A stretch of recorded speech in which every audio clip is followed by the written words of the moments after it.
Hello one and all, this side Keshav Patil. स्वागत करता हूँ आपके चैनल में। तो कैसी है अपनी जनता? सब ठीक तो है? पिछले वीडियो को इतना प्यार देने के लिए दिल से thank you guys, thank you so much. तो आज एक खत फिर से और थोड़ा देर से आया है, उसलिए माफ़ी चाहता हूँ। तो बने रहिए मेरे साथ, और पसंद आया तो दोस्तों के साथ शेयर ज़रूर करना और लाइक भी कर दिया करो। और सबसे इम्पोर्टेंट थिंग, सब्सक्राइब करना मत भूलना, जिसका नाम है।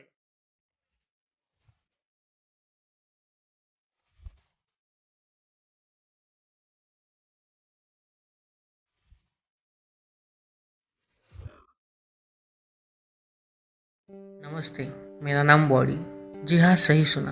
मरने के बाद कोई नाम से पुकारता ही नहीं। इतना आसान होता है किसी को भूल जाना या बॉडी करके बुलाना।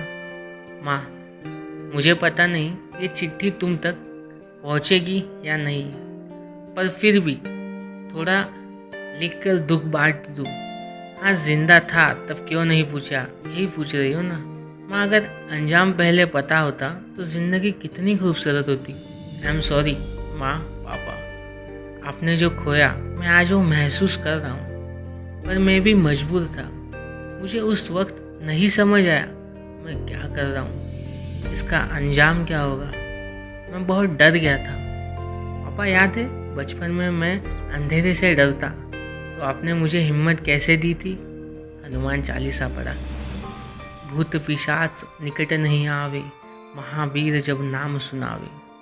ये पंक्ति से शरीर में बहुत हिम्मत बढ़ती थी पापा, पर ना जाने उस वक्त ये याद क्यों नहीं आया।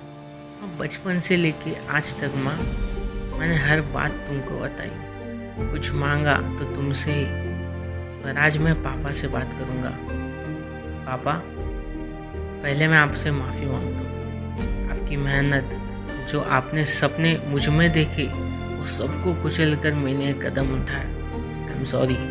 मैं मानता हूँ पापा, मैंने गलत किया, पर मैंने इसे टालने के बहुत प्रयास भी किए थे, जो आपको पता नहीं, और ये भी मेरी ही गलती है। ये बात तब की है, मैं एक्सटर्नल एग्ज़ाम की पढ़ाई कर रहा था, पर इस बार मेरा ध्यान पढ़ाई में नहीं था।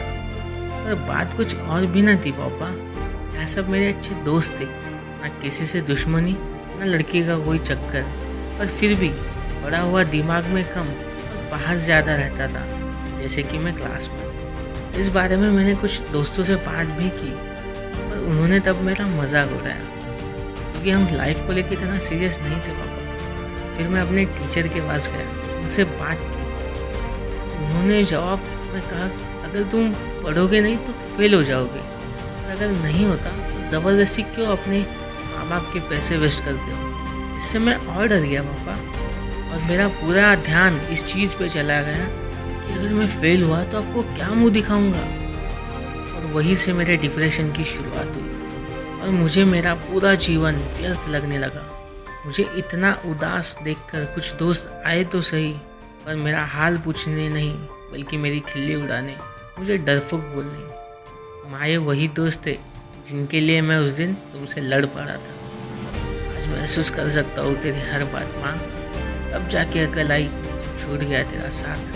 पापा, मैंने आपसे भी बात करने की बहुत कोशिश की थी, पर आपको कभी वक्त नहीं मिला, और अब मुझे वक्त मिला तो सुनने वालों से बहुत फासला हो चुका है। पापा, उस दिन काश आपने फ़ोन मेरा उठा लेते। यही याद करके आप जितना पछता रहे हो ना, उतना ही मैं भी तड़प रहा हूँ। शायद आपकी डांट फटकार से मैं करने से डरता। पापा, मैं इतने ज़्यादा भावनाओं की खाई में चले गया था कि मुझे अच्छा बुरा सही गलत इसका कोई ज्ञान नहीं था। मैं अब कितना भी कह लूँ, पछतावा कर लूँ, पर मेरे शब्द अब सिर्फ शब्द ही रहेंगे, बिल्कुल निर्जीव की तरह। वैसे मेरा कोई सुन नहीं सकता, पर मुझसे अब देखा नहीं जाता। माँ पापा, आपका दुख जिसका जिम्मेदार सिर्फ मैं हूँ। आपको यही कहना चाहूँगा, ऐसा कुछ करने से कोई खुशी या छुटकारा नहीं मिलता। This is not the solution. ज़िंदगी में कम मार्क्स आए चलेगा, फेल हो गए तो आगे पास भी हो जाओगे, नौकरी चली गई दूसरी मिल जाएगी, कहीं सिलेक्शन नहीं हुआ तो फिर से ट्राई करो। एक बार घर वालों को उल्टा बोल दो, चलेगा यार, पर कभी भी गलती से भी खुदकुशी का ख्याल मन में मत लाना, कभी मत लाना। सभी दोस्तों से गुजारिश करना चाहूँगा, सबको अपना करियर इम्पोर्टेंट है, एग्ज़ाम्स इम्पोर्टेंट है और होनी भी चाहिए, पर उनको इतना भी इम्पोर्टेंस मत दो कि खुदकुशी करके जान जाना एक आम बात लगे।